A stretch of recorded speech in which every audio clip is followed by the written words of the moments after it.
Introduction: The need for alchemy.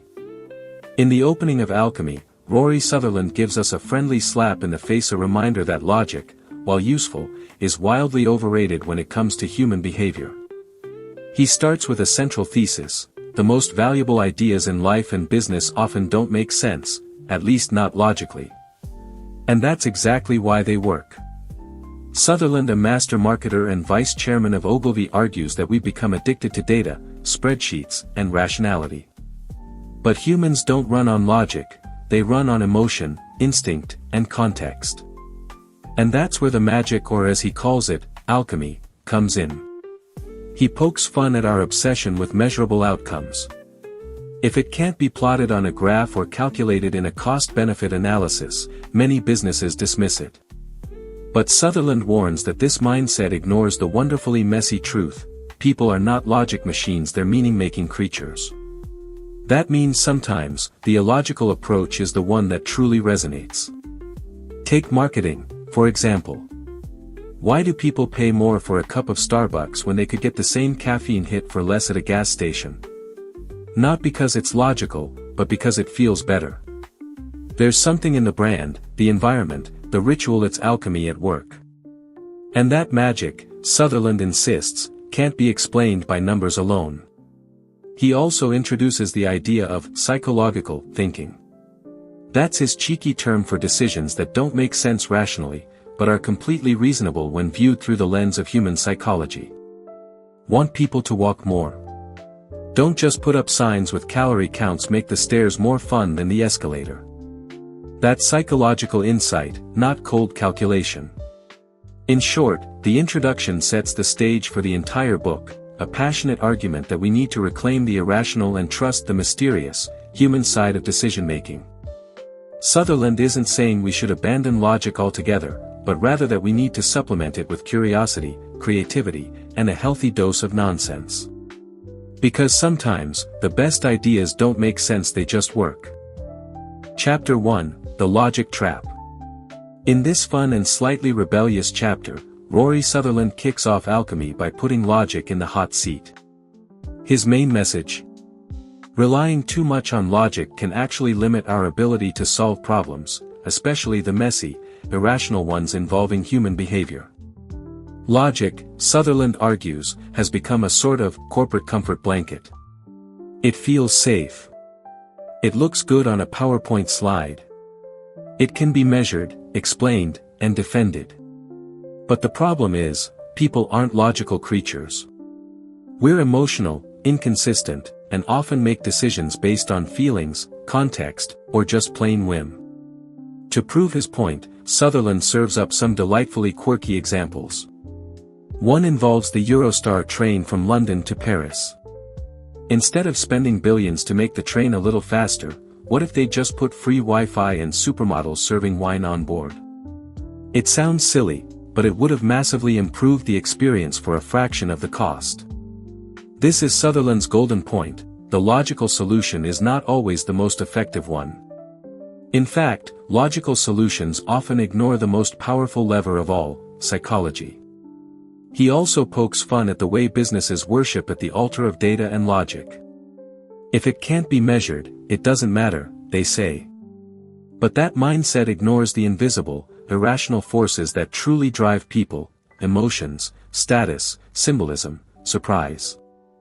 Logic misses all of that. It tries to simplify the complex, and in doing so, often strips out the very magic that makes something work. Sutherland calls for psychologic thinking that starts with how people actually behave, not how they should behave in theory. He encourages businesses and marketers to be playful, curious, and a bit irrational.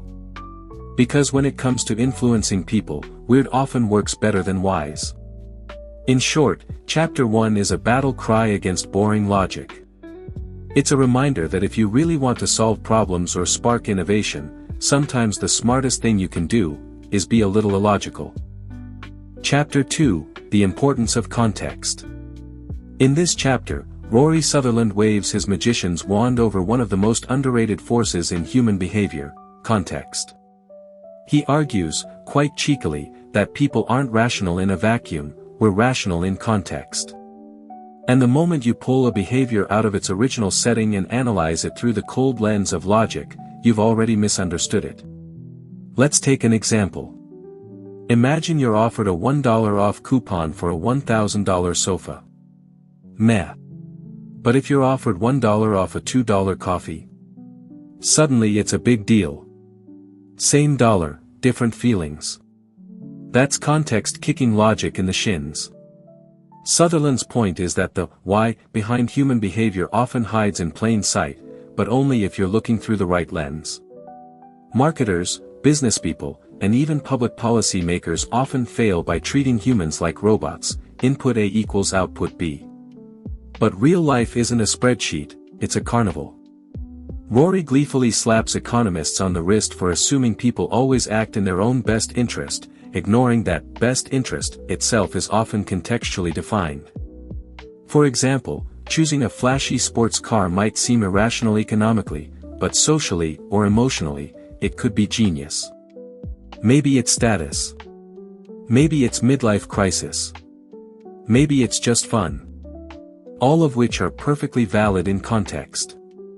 He also brings up the idea that context doesn't just influence decisions, it creates meaning. A red button on a microwave means, stop. But on a website, it might mean, buy now. It's the same color and shape, but its message depends on what surrounds it.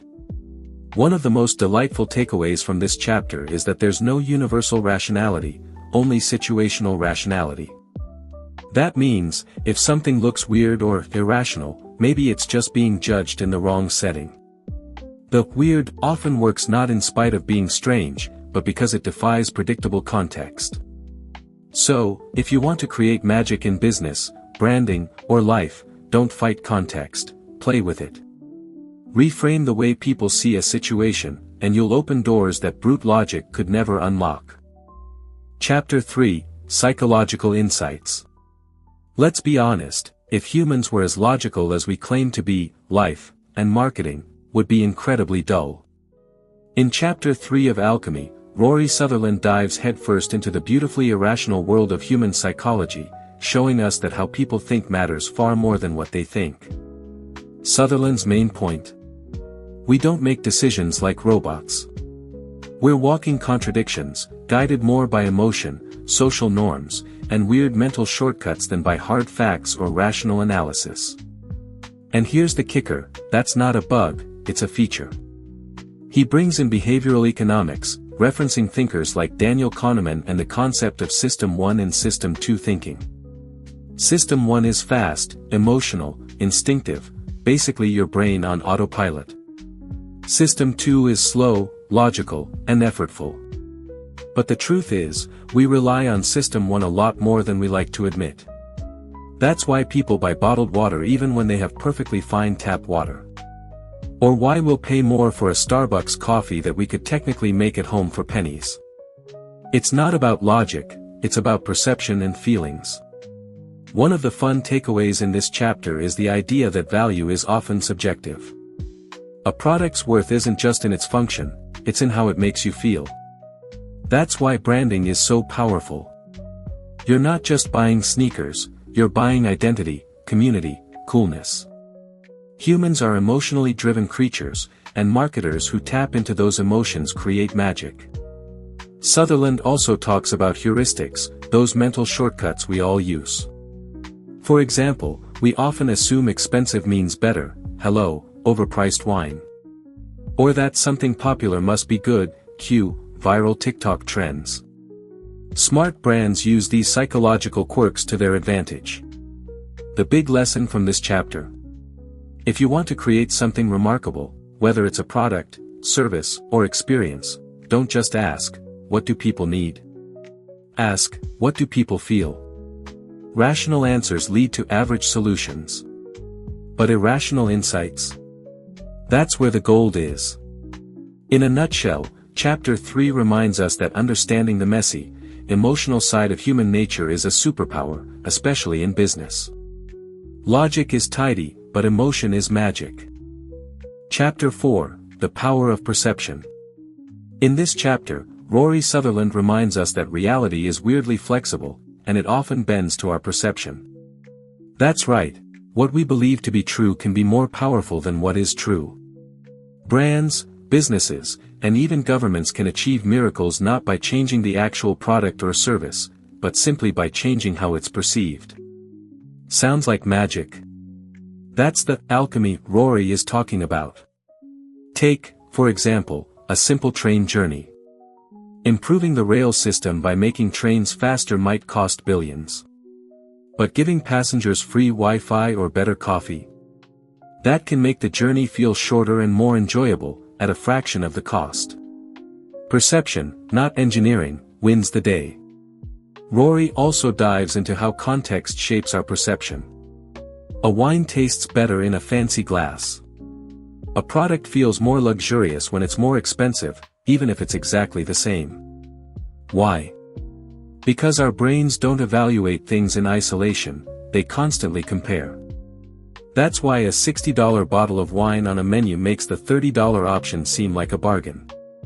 Without that anchor, $30 might have felt extravagant. One of Rory's key insights is that value is subjective. Economists love to pretend that value is objective, based on utility or function, but humans are not robots. We care about emotions, stories, and expectations. In other words, how we feel about something matters just as much, if not more, than what it actually does. And here's the fun part, perception can be engineered. Brands that understand this, think Apple, Red Bull, or Louis Vuitton, design experiences, not just products. They craft a vibe, a feeling, a story that elevates their value. Rory encourages us to stop being slaves to cold, rational logic. The best ideas come from understanding how people actually think, not how economists wish they did. You don't need to change the facts, just reframe them. In short, don't just fix problems literally, fix them psychologically. Change the story, and you change reality. Chapter 5, The Role of Emotions. Rory Sutherland dives deep into something we often overlook in business and life, emotions. While the world seems obsessed with logic, data, and spreadsheets, Sutherland cheekily reminds us that humans aren't robots, we're wonderfully weird creatures driven more by feelings than formulas. In this chapter, he argues that emotions are not flaws in human thinking, they're features. We evolved to have gut instincts, fears, and joy for a reason. For example, if a child runs to their parent after scraping a knee, the parent doesn't give them a cost-benefit analysis of crying, they hug them. Emotions guide quick decisions when logic might take too long. That's evolutionary gold. Sutherland brings up a hilarious but insightful point: if we were purely rational, we'd never buy flowers. There's no functional value in a bouquet of roses, yet they make people smile, feel loved, and that is real value. Emotion-driven decisions aren't irrational, they're just guided by a different kind of intelligence. He also critiques how businesses often ignore emotions in favor of rational arguments. Ads and strategies that appeal solely to logic miss the mark. People buy Teslas not just because of battery life, they buy into the story, the feeling, the status. That's emotional magic. Another key idea: emotions create meaning, and meaning influences behavior. A wine bottle priced at $50 will taste better, to most people, than one priced at $10, even if they're the same wine. Why? Because the emotional story behind the price shapes the experience. Sutherland loves this kind of behavioral mischief and encourages marketers to use it wisely. Ultimately, he suggests that if you want people to act, you've got to move them emotionally. Logic might win arguments, but emotion wins hearts, and sales. That's the alchemy. Chapter 6, The Art of Storytelling. In this delightful chapter, Rory Sutherland reminds us of something we instinctively know but often forget in business: humans are suckers for stories. Cold facts and bullet points might work in spreadsheets, but when it comes to capturing hearts, minds, and wallets, narratives rule. Sutherland argues that storytelling isn't just a nice-to-have marketing tool, it's a psychological necessity. Our brains evolved to understand the world through stories. We remember tales, not tables of data.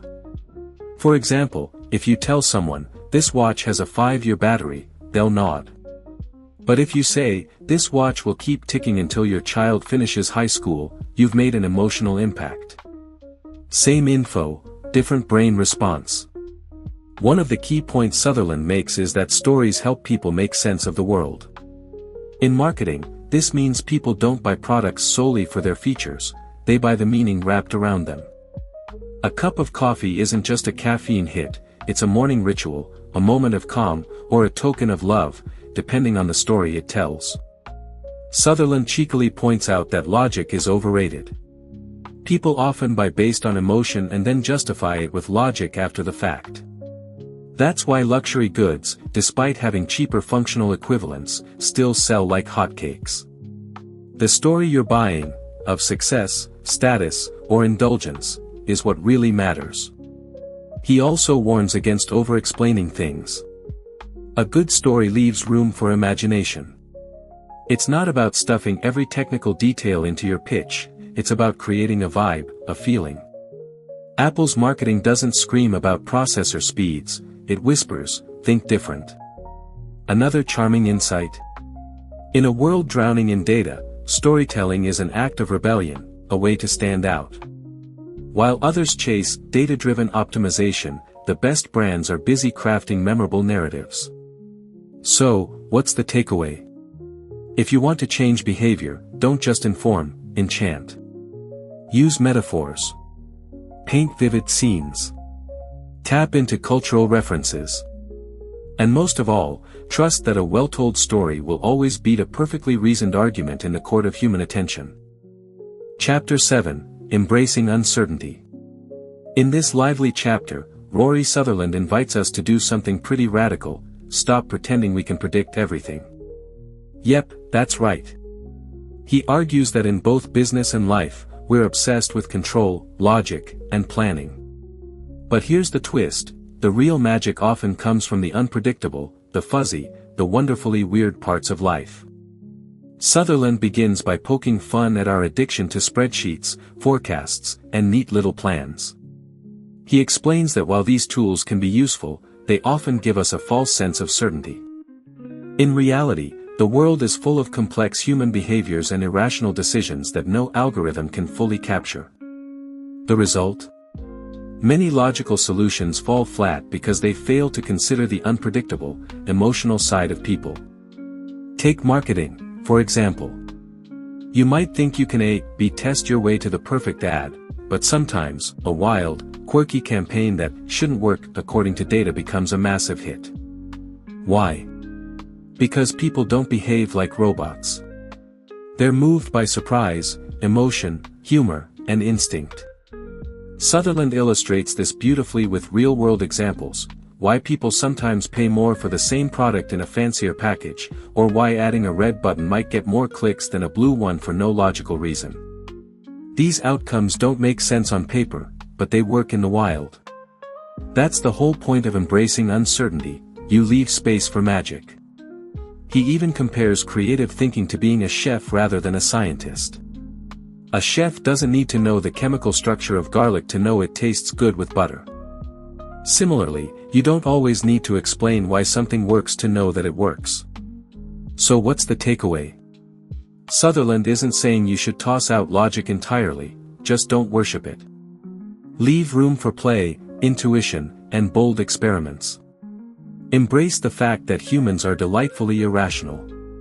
Instead of fearing uncertainty, see it as a playground for ideas. After all, some of the world's best innovations didn't come from playing it safe, they came from daring to be delightfully unpredictable. Chapter 8, Challenging Assumptions. In Chapter 8, Rory Sutherland dives into the fascinating world of assumptions, those little mental shortcuts we take without even realizing it. He argues that assumptions are often the silent killers of creativity and innovation. People make decisions based on them every day, from the way we design products to how we run businesses, and they're often based on old, outdated thinking. The problem? Assumptions lock us into a narrow view of the world and prevent us from thinking outside the box. Sutherland gives the example of the traditional way companies assess value. They might focus on things like price, efficiency, or practicality, which are all fine and dandy, but he suggests these metrics are only scratching the surface of what truly matters. The real value in anything often lies in the perception of it, which can be completely different from its tangible, logical features. He challenges the reader to embrace irrationality in decision-making. The point is, some of the best ideas come from questioning the obvious and not accepting things just because they've always been done that way. What if we could turn traditional thinking upside down? What if we could ask, why does it have to be like this, rather than just going along with the status quo? Sutherland uses examples from advertising and branding to illustrate how successful companies have made a splash by flipping assumptions on their head. It's not always about being more efficient or cheaper, it's about creating an emotional connection or offering something unexpected. Take Coca-Cola, for instance. The company doesn't sell just soda, it sells happiness. No amount of logic can explain why people pay premium prices for a can of sugary water, but it works. The key takeaway here is that assumptions are the invisible hand guiding our decisions, and we don't always realize how much they shape our actions. So, instead of just following the old playbook, it's time to challenge those assumptions, think irrationally, and come up with ideas that are truly game-changing. Conclusion: on being a little less logical. In the conclusion of Alchemy, Rory Sutherland drops a brilliant truth bomb: being a little less logical might actually be the key to greatness. Sounds a bit crazy, right? But that's exactly what he's advocating for, stepping away from the constraints of pure reason and embracing the unpredictable, the emotional, and the downright illogical. Sutherland argues that our obsession with data, logic, and optimization is actually limiting our potential. Sure, data is useful, but it's often cold and doesn't account for the complexities of human nature. Humans aren't spreadsheets, and our decisions are often guided by things like gut feelings, emotions, and perceptions. In fact, Sutherland suggests that some of the most innovative and successful ideas come from ignoring the so-called rational approach. The core message here is to question everything, especially the things we take for granted, like conventional wisdom and data-driven assumptions. Sometimes, logic can make us miss the bigger picture, and by thinking outside the box, or, in Sutherland's case, outside the spreadsheet, we can uncover creative solutions that don't follow the usual patterns. And here's where the fun part comes in: by embracing the irrational, businesses can create deeper connections with customers. After all, we're all emotional beings, and emotions often drive us to make decisions that logic simply can't explain. Think about it: some of the best advertising campaigns, most successful products, and most innovative businesses weren't built by following the rules, but by doing the opposite.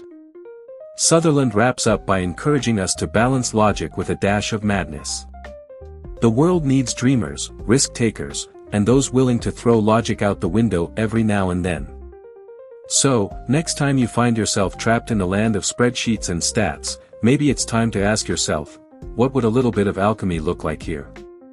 In short, alchemy invites us to stop overthinking, embrace the messy beauty of the illogical, and unlock the magic that comes from blending the rational with the irrational.